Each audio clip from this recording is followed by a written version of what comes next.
nguTaVictory waseMdumazulu engqeleni kweliphondo leMpuma Kapa. Kuthiwa yindoda especialize kakhulu ngee-free kicks ngama-penalty. Ukuba mhlawumbi afumane ipenalty ematchini, eyinike uTaVictory. Igama lakhe lesixhosa kuthiwa nguBhuti Loyiso. Athele ibhola kuthiwa nguDladla, unxiba unamba 9. Kuthiwa kulaa level osijosta Dladla ekuthatheni ipenalty, oSteve Lekweliya, oKnowledge Musona, oAce Manyisa, njalo njalo. Kangoba kwabanye abazayo mhlawumbi angasayinwa yi-Aizer Chiefs, okanye mhlawumbi asayinwe yi-OR8 kwenzele mhlawumbi xa kudlala idabi ibe nguye ozospecialize ngamapenalty. Kodwa kuye kabonakala mhlophe kuba ingathi i-OR izimisele ekumsayineni lo mfana ude enze nee-push-ups phambi kokuba athathe ipenalty. Abalandeli bathi zindaba ezichulumancisayo ezi xa bezokwazi ukuba ne-penalty specialist enguTaVictory. Aseqondi thina mhlawumbi ikhona into efuneka uTaVictory e-improvile kuyo. There are no areas of improvement, atsho ke amakhumsha xa tshoyo, ngoba yonke into yakhe i-perfect. Bekufaba mhlawumbi sekudalo wathathwayo mhlawumbi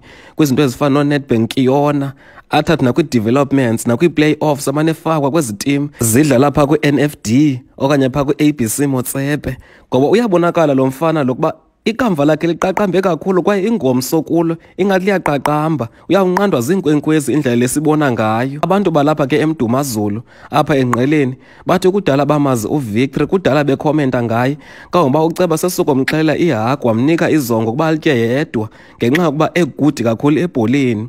Sesukokumela indawo yalapha eMdumazulu kwiindawo ezifana no-Alvani, waya kooKomani, wayodlala nakoDalwonga ngapha kocofa imvaba. Kudala eyenza le nto, ayonto intsha. Iindaba ze-CNBC kuChannel 841, ndiyindoda engafuna ukumbona umyeni kadade wabo, ndizalwa kaBhudaza.